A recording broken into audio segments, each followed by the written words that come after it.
পল্টু, আমি বলছি নিশ্চয়ই শরীর খারাপ করেছে। সন্ধে হতে চললো, এখনো বরুণ জেঠু এলো না। এরকম আগে কখনো হয়েছে? আকাশেও মেঘ করেছে, মনে হচ্ছে ঝড় উঠবে। হ্যাঁ, কি হবে বলতো? আজ কি আর গল্প শোনা হবে না? ধুস, তাও আবার হয় নাকি? বরুণ জেঠুর গল্প না শুনলে তো আমাদের রাতে ঘুম আসে না। বরুণ জেঠুও তো সেটা জানে। মাঝে মাঝে বরুণ জেঠুর যে কি হয়। কিরে বলটু, তুই এরকম চুপ করে আছিস কেন? আরে বরুণ জেঠু যদি না আসে? আসবে না, বরুণ জেঠু আসতে পারবে না। মানে বরুণ জেঠু আসবে না কেন? কি হয়েছে বরুণ জেঠুর? বরুণ জেঠুর কি হয়েছে তুই জানিস? তাহলে এতক্ষণ চুপ করে বসে আছিস কেন? বল বল, কি হয়েছে? কাঁঠাল। কাঁঠাল? কাঁঠাল? আরে কাল বরুণ জেঠুর বাড়িতে গিয়েছিলাম, দেখলাম জেঠু গপ গপ করে কাঁঠাল খাচ্ছে। তোরা তো জানিস জেঠু কিরকম কাঁঠাল ভালোবাসে। কাঁঠালের জন্য জেঠু সব দিতে পারে। আমার মনে হয় ওভাবে গোগ্রাসে কাঁঠাল খেয়েই। হ্যাঁ, তুই ঠিকই বলেছিস। তাহলে নিশ্চয়ই কিছু একটা হয়েছে। তাহলে চল, এক্ষুনি জেঠুর বাড়ি যেতে হবে, আর দেরি করা যাবে না। ওই দেখ ঝড় উঠেছে। চল চল চল চল চল চল।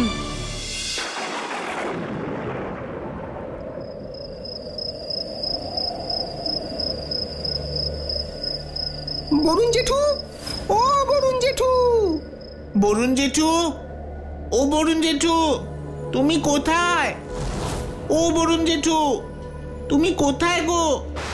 বরুণ জেঠু, আমরা এসেছি। তুমি কোথায় আছো? বরুণ জেঠু, ও জেঠু, ও বরুণ জেঠু!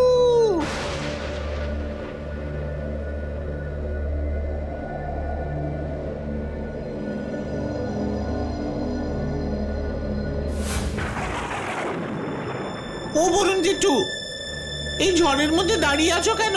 ভেতরে চলো। ও বরুণ জেঠু। ও বরুণ জেঠু, কি হলো? চলো। যা দিলি তো সব 12টা বাজিয়ে। 12টা বাজিয়ে দিলাম আমরা? তোমার কি হয়েছে বলো তো, এমন উল্টোপাল্টা কথা বলছো? ক্লাবে গেলে না, এই ঝড়ের মধ্যে এইভাবে দাঁড়িয়ে আছো? এতক্ষণ ধরে তোমাকে ডাকছি, কোনো উত্তর দিচ্ছ না। কি হয়েছে তোমার? চুপ চুপ, অত চিৎকার করিস নে, দাঁড়া। 12টা যখন একবার বেজেছে তাহলে তো আর কিচ্ছু করার নেই। তোদের চিৎকারে ওরা সবাই চলে গেল। ইস, কারা চলে গেল? ওরা কারা? ওরা কারা? ওরাই তো তারা যাদের জন্য তোরা রোজ ওই ক্লাবে ছুটে আসিস। যাকে এখন ভেতরে চল দেখি, তাড়াতাড়ি জানলা দরজাগুলো সব বন্ধ কর, ঝড়ের দাপট বাড়ছে। এবার বলো তো, তুমি গেলে না কেন? আচ্ছা বরুণ জেঠু, ঝড়ের মধ্যে তুমি ওভাবে দাঁড়িয়েছিলে কেন গো? দাঁড়িয়েছিলাম না রে বাবা, দাঁড়িয়েছিলাম না, দর করছিলাম। একেবারে মাছের বাজারের মতন প্রবল দৌড়াদৌড়ি। ঠিক সেই সময় তোরা এসে সব 12টা বাজিয়ে দিলে। ওরা ঝুপ করে হাওয়া হয়ে গেল। কিরে, ওরকম ভোঁদড়ের মতো ওর মুখের দিকে তাকাচ্ছিস কেন? শোন শোন, কি হয়েছিল মন দিয়ে শোন। অন্য দিনের মতো আজও আমি ক্লাবে যাব বলে বেরোচ্ছি। দেখলাম খুব মেঘ করেছে, ঝড় উঠতে পারে। ভাবলাম ছাতাটা সঙ্গে নি, আর তোদের জন্য একটু কাঁঠাল নিয়ে যাই। বড় মিষ্টি কাঁঠাল রে। ও ও ও ও ওই গাছটার যেখান থেকে তোরা আমাকে নিয়ে এলি। যাই হোক, আমি আবার ঘরে ঢুকে একটা বড় টিফিন কৌটোয় বেশ কিছু কাঁঠালের কোয়া নিচ্ছি, হঠাৎ একটা কান্নার শব্দ। আমি তো একেবারে চমকে উঠলাম। এখানে কান্নার শব্দ কোত্থেকে আসছে? চারদিক তাকিয়ে কাউকেই দেখতে পেলাম না। আমি চেঁচিয়ে উঠে বললাম,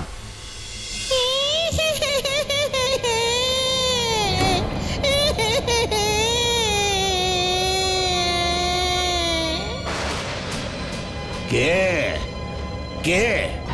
কে কাঁদে?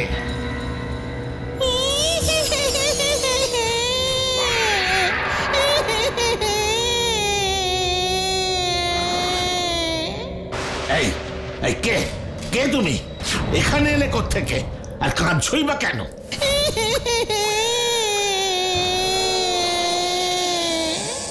এই দেখো, এই এই এই এই এই শোনো শোনো শোনো, এত জোরে কেঁদো না বাপু, আমি কান্না ফান্না সহ্য করতে পারি না।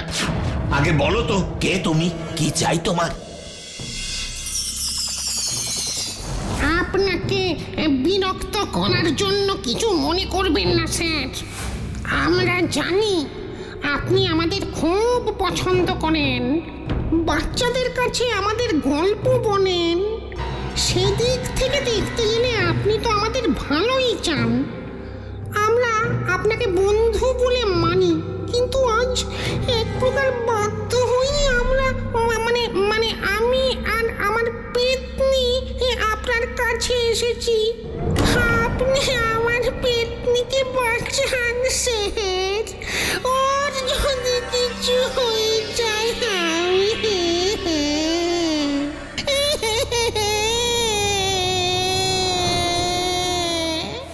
আরে দাঁড়াও দাঁড়াও, ওভাবে কান্নাকাটি করো না। আমার কি ক্ষমতা আছে যে আমি তোমার পেতনিকে বাঁচাবো? আমার পেতনিকে একমাত্র আপনিই বাঁচাতে পারেন স্যার। আসলে আমরা দুজনে বেশ সুখে শান্তিতে আপনার ওই কাঁঠাল গাছটায় থাকতাম। গাছটার অনেক ডালপালা, তাই আমরা হাত পা ছড়িয়ে বেশ আরাম করে থাকতাম। কিন্তু কয়েকদিন হলো আপনার ওই গাছে এক মামদু ভূত এসে বাসা বেঁধেছে। ও আমাদের তাড়িয়ে দিয়েছে স্যার।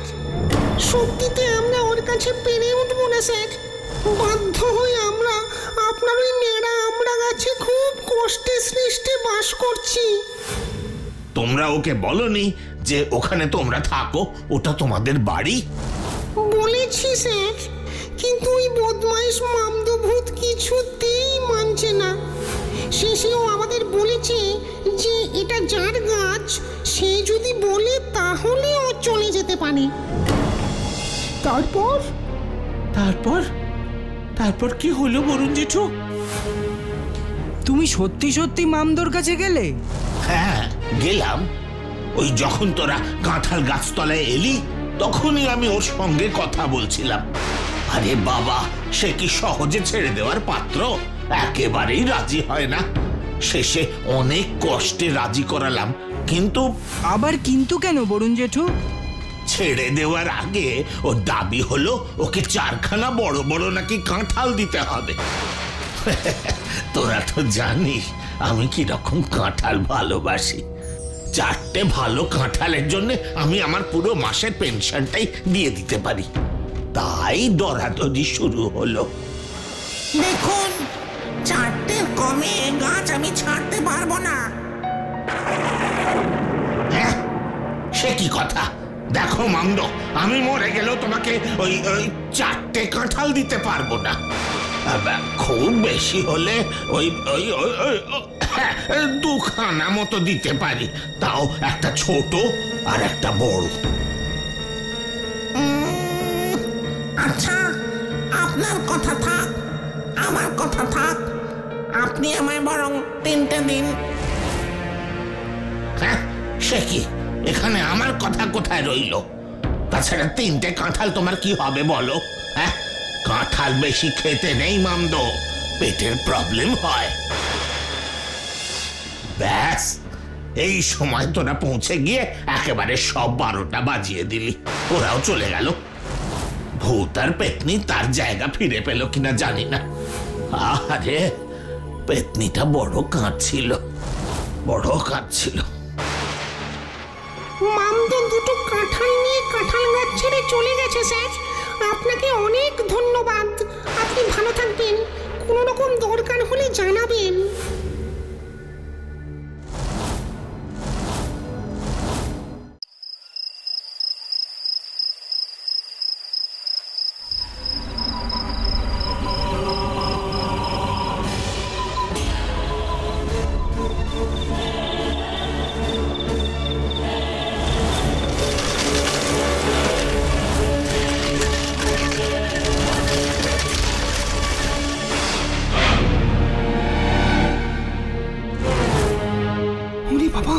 কি স্বপ্ন, কি ভয়ানক স্বপ্ন।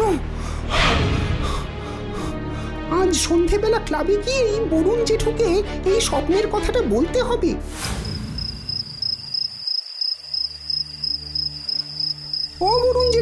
বরুণ জেঠু বলো না, এমন ভয়ানক স্বপ্ন কেন দেখলাম? স্বপ্ন এক বড় অদ্ভুত বিষয় রে, এর সঠিক ব্যাখ্যা কেউই দিতে পারে না। তবে বেশিরভাগ লোকই বলে যেটা নিয়ে মানুষ বেশি চিন্তা করে সেটাই কোনো না কোনো ভাবে সে স্বপ্নে দেখে। কিন্তু আমি তো এরকম কোনো ব্যাপার চিন্তাই করিনি যে ওরকম একটা ভয়ঙ্কর স্বপ্ন দেখলাম। এসব নিয়ে আর বেশি ভাবিস না তো আকাশ, তার চেয়ে আমার গল্পটা আজ তোরা মন দিয়ে শোন। কিসের গল্প বরুণ জেঠু? আজ তোদের যে গল্পটা বলবো তার পেছনেও রয়েছে এক অদ্ভুত স্বপ্ন। স্বপ্ন? অদ্ভুত স্বপ্ন? মানে আমার স্বপ্নটার মতন বরুণ জেঠু? সব স্বপ্নই কি একরকম হয় রে আকাশ? এই স্বপ্নটা ছিল একদম অন্য রকমের একটা স্বপ্ন। স্বপ্নটা কে দেখেছিল, তুমি? না, আমি দেখিনি। এই স্বপ্নটা দেখেছিল নগেন খুড়ো। নগেন খুড়ো? তিনি আবার কে? বলছি সব বলছি, মন দিয়ে শোন। আমি তখন হরিহরপুর গ্রামের পোস্টমাস্টার মশাই। বলতে বাধা নেই, ওরকম গ্রাম আমি আর দুটো দেখিনি কখনো। এই কথা কেন বলছো? জানিস আকাশ, গ্রাম সাধারণত হয় সবুজ সুন্দর। এই হরিহরপুর গ্রামটা ছিল বড় রুক্ষ। জলের অভাবে মাটি শুকিয়ে গেছে, প্রচন্ড গরম, গাছের পাতাগুলো ধুলোতে ঢেকে গেছে। মানে সোজা কথায় গ্রাম বলতে যে ছবি আমাদের মনে ফুটে ওঠে তেমন গ্রাম ছিল না এই হরিহরপুর।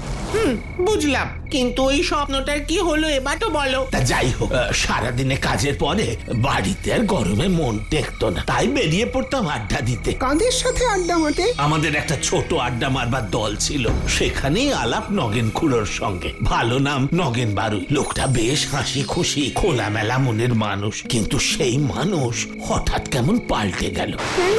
মানুষটাকে পাল্টে দিয়েছিল একটা অদ্ভুত স্বপ্ন। স্বপ্নটা কি?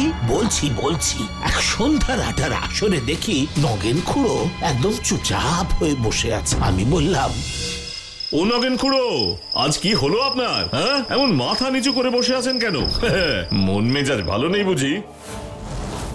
কি হলো? মাস্টার মশাই কিছু বলতেছে, কানে ঢুকতেছে না? আরে নগেন খুড়ো, তোমার হলোটা কি? 3-4 রাত চোখে ঘুম নেই, বুঝলে? 3-4 রাত। কি বলছেন নগেন খুড়ো? হ্যাঁ, 3-4 রাত চোখে ঘুম নেই কেন? কি হয়েছে? স্বপ্ন গো পোস্টমাস্টার মশাই, স্বপ্ন। একই স্বপ্ন রোজ রাতে দেখতেছি গো। উফ, কি ভয়ানক স্বপ্ন, আপনাদের আর কি বলবো। আরে বলে ফেলুন, দেখবেন বললে মনটা একদম হালকা হয়ে যাবে। নগেন খুড়ো তোমার কথা শুনে সেই স্বপ্নের কথা বলতে রাজি হলো বরুণ জেঠু?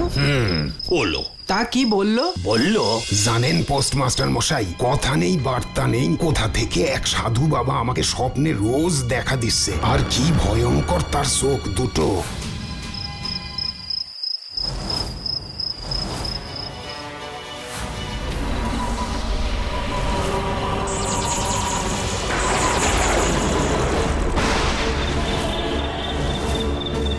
ওঠ নগেন, ওঠ। ও আর কতদিন তোর কাছে আমাকে এভাবে আসতে হবে বলতো? ওঠ বলছি, ওঠ। আপনি আবার এসেছেন সাধু বাবা? হ্যাঁ, আসতে বাধ্য হয়েছি, কারণ তুই আমার কথা শুনছিস না। কিন্তু কোনো কিন্তু নয় নগেন, কোনো কিন্তু নয়। একটা কথা আবার ভালো করে মন দিয়ে শুনে রাখ, যতীনের ওই সম্পত্তি আমি আর জকের মতন পাহারা দিতে পারবো না। কারণ আমাকে এবার পৃথিবীর সমস্ত মায়া ত্যাগ করে চলে যেতে হবে। সমস্ত মায়া ত্যাগ করে চলে যেতে হবে। যতীনটা কি নগেন খুড়ো? যতীন বারুই হলেন আমার বাবা। একসময় পাটের ব্যবসা করে অনেক বিষয় সম্পত্তি করেছিলেন। মায়ের কাছে শুনেছি বাবার নাকি 4 ঘোড়া মোহর ছিল। তো সেই মোহর এখন কোথায় গেল নগেন খুড়ো?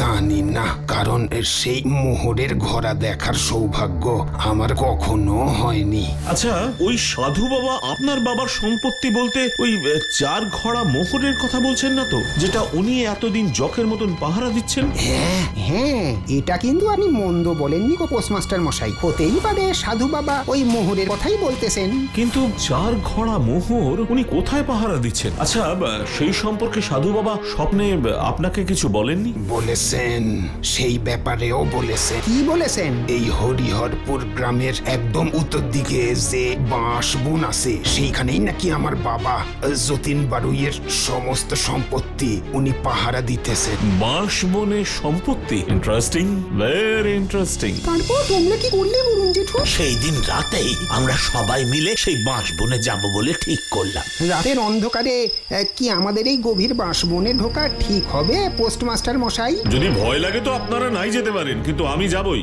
কি নগেন খুড়ো, আপনিও কি ভয় পাচ্ছেন নাকি? পেলেও আমাকে তো যেতেই হবে। রোজ রোজ ভয় পাবার থেকে একদিন ভয়ের মুখোমুখি হওয়া অনেক ভালো। ভালো, বেশ ভালো কথাটা বলেছেন আপনি। তাহলে আর কি, চলুন। কারণ বন্ধু হয়ে এক বন্ধুকে বিপদের মধ্যে তো ফেলে আর চলে যাওয়া যায় না। হ্যাঁ, চলুন। আয় নগেন, আয়। আমি তোর জন্য সেই কবে থেকে অপেক্ষা করে আছি। আরে এই তো সেই সাধু বাবার গলা।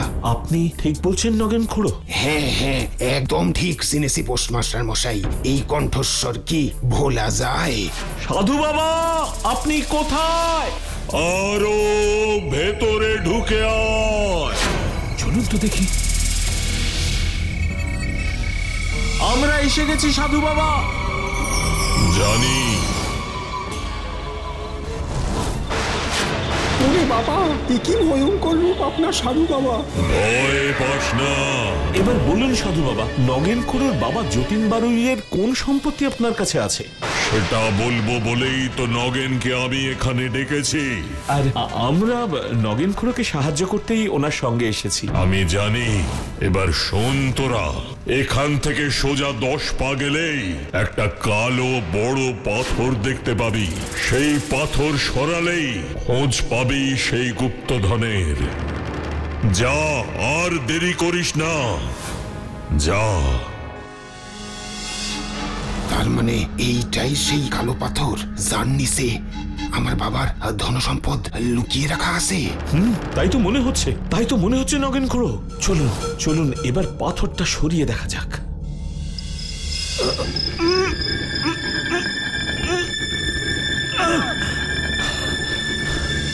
আরে, এটা তো একটা সুড়ঙ্গ।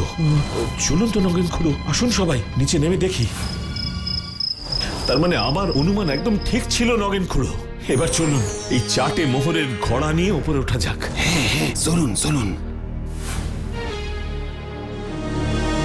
এই 4 ঘোড়া মোহরই তো আমার বাবা যতীন বারুই আপনার কাছে রেখে গেছিলেন, তাই তো সাধু বাবা? কিন্তু সাধু বাবা, যতীন বারুই হঠাৎ এই 4 ঘোড়া মোহর আপনার কাছে কেন রেখে গেলেন? কালু ডাকাতের ভয়ে। কালু ডাকাত? হ্যাঁ, সেই সময় কালু ডাকাতের অত্যাচারে কেউ কিছু বাড়িতে লুকিয়ে রাখতে পারত না। সেই ভয়েই যতীন এক রাতে আমাকে এই মোহর দিয়ে যায় আর বলে, কালু ডাকাত পুলিশের হাতে ধরা পড়লেই এই 4টে মোহরের ঘোড়া সে নিয়ে যাবে। কিন্তু কালু ডাকাতকে পুলিশ কোনোদিনই ধরতে পারেনি। আর তাই যতীন বাবুরও এই মোহরের ঘোড়া নিতে আর আশা হয়নি, তাই তো? কিন্তু এবার এই মোহর আমি নগেনের হাতে তুলে দিতে পেরে নিশ্চিন্ত হলাম। আর কোনো কাজ বাকি রইল না। এবার আমি মুক্ত। মুক্তি, মুক্তি আমার, মুক্তি। তারপর ওই 4 ঘোড়া মোহর আমরা সরকারের হাতে তুলে দিলাম। আর তার বিনিময়ে সরকার যে অর্থ দিল, সেই অর্থের একটা অংশ দিয়ে সাধু বাবার একটা মন্দির প্রতিষ্ঠা করা হলো ওই বাঁশবনের ভেতর। কি রে, কেমন লাগলো গল্পটা? দারুণ দারুণ। আর তোমাদের?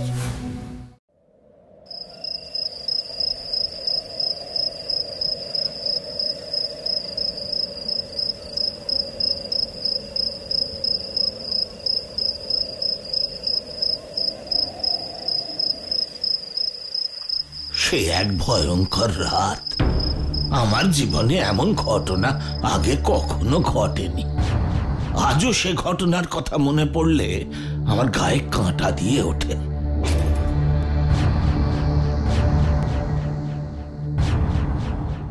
তখন আমি ওই বর্ধমানের ভেতরে একটা অজ পাড়া গাঁয়ের পোস্ট অফিসের পোস্টমাস্টার।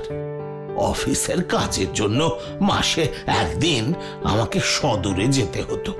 ওই অজ পাড়াগা থেকে সদরে যাওয়ার একমাত্র উপায় ছিল ট্রেন।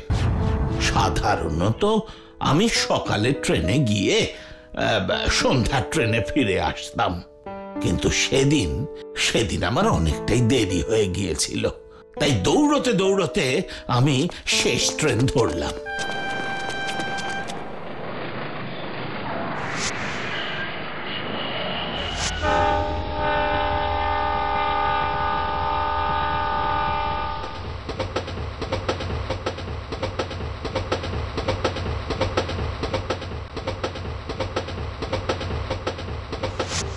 তোমার একা একা যেতে ভালো লাগছিল? আরে তা কি কখনো লাগে? কিন্তু কি করব, বাড়ি তো ফিরতে হবে।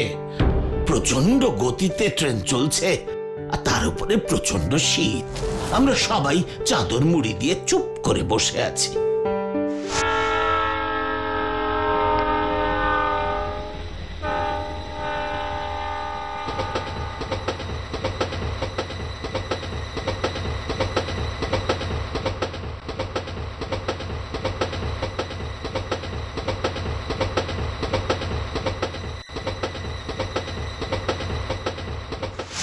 ও জেঠু, তোমার ভয় করছিল না?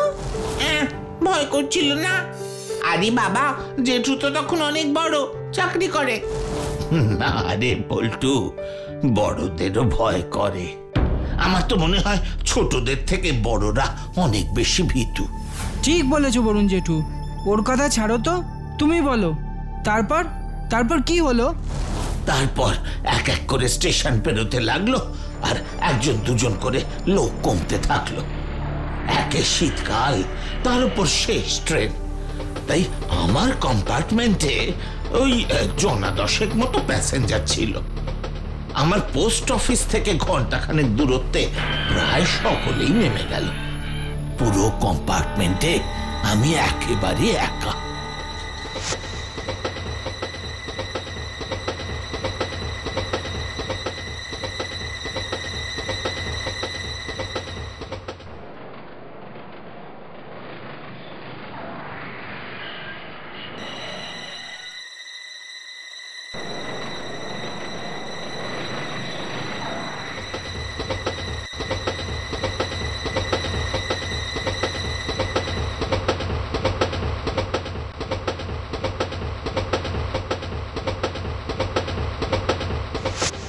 ভয় যে একেবারে করছিল না তা নয়, কিন্তু নিজেকে বোঝালাম ভয় করে কি লাভ, যেভাবেই হোক আমাকে তো বাড়ি ফিরতে হবে। কম্পার্টমেন্টের এক কোণে গুটিসুটি মেরে পড়ে আছি। সারাদিনের পরিশ্রমে চোখটা একটু লেগেও গিয়েছিল। হঠাৎ ট্রেনটা একটা জোরে ব্রেক করতেই চমকে উঠলাম। চেয়ে দেখলাম ট্রেন থামেনি, কিন্তু একটা বড় ঝাঁকুনি হলো।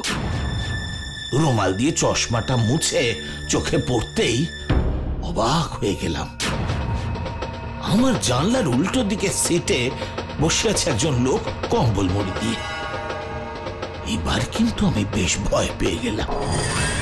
এতক্ষণ সেই কম্পার্টমেন্টে আমি ছাড়া তো আর কেউ ছিল না, আর ট্রেনও কোথাও থামেনি।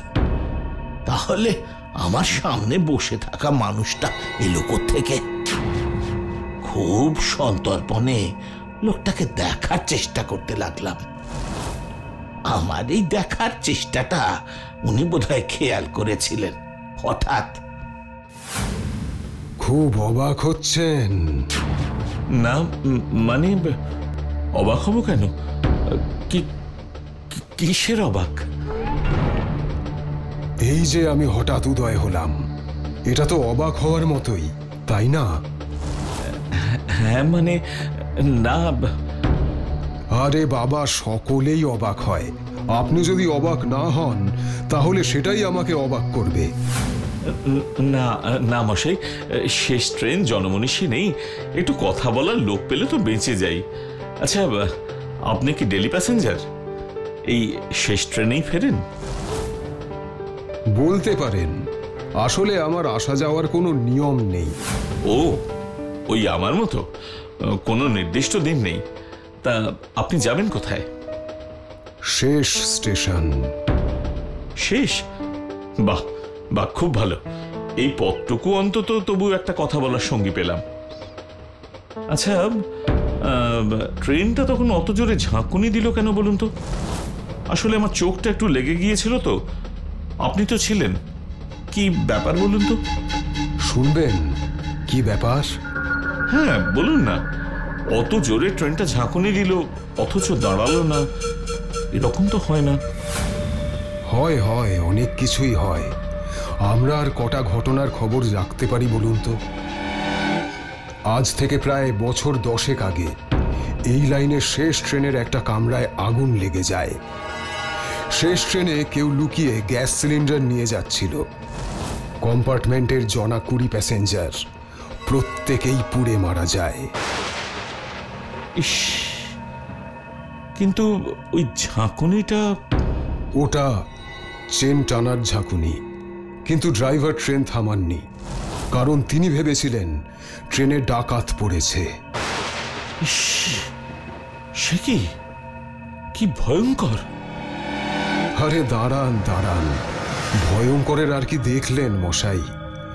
আজকের এতদিন পরে সব মিলে গেছে জানেন। সব সব মিলে গেছে মানে? মানে এতদিন পরে আজ সেই মাঘী পূর্ণিমার রাত, আর এটাই সেই কম্পার্টমেন্ট, সামনের দিকে লেডিসের পরে। মানে মানে এটাই এটাই সেই কম্পার্টমেন্ট? এখানেই? হ্যাঁ হ্যাঁ, এখানেই তিলে তিলে পুড়ে মরেছে 20টা তাজা প্রাণ। 2-4 জন ট্রেন থেকে লাফ মেরেও রেহাই পায়নি জানেন, এই লাইট পোস্টে লেগে। আপনি আপনি প্লিজ চুপ করুন, আমি আর শুনতে পারছি না। জানি জানি আপনারা এসব সহ্য করতে পারবেন না, কিন্তু সেদিন ওই ড্রাইভার যদি ট্রেনটা থামাতো তাহলে এতগুলো প্রাণ চলে যেত না। ঠিক ঠিক, আপনি ঠিকই বলেছেন। উনি যদি একটু সিরিয়াস হতেন তাহলে। এই সামনে লোকালয়ের মুখে ড্রাইভার ট্রেনটাকে দাঁড় করায় ঠিকই, কিন্তু ততক্ষণে সব শেষ। যাকগে, আমার নামার সময় হলো, এবার আমাকে নেমে যেতে হবে। কিন্তু আপনি যে বললেন একেবারে শেষে নামবেন। শেষেই নামবো, শেষ, একদম শেষ। ঠিক যেভাবে এইখানে এই সিটটাতেই আমিও শেষ হয়ে গিয়েছিলাম, তিলে তিলে পুড়ে, তীব্র যন্ত্রণা পেতে পেতে। মানে আপনি কে? বলুন বলুন, আপনি কে? আমি সেই হতভাগ্যদের একজন, যে সেদিন এইখানে ছটফট করতে করতে শেষ হয়ে গিয়েছিল। দেখুন।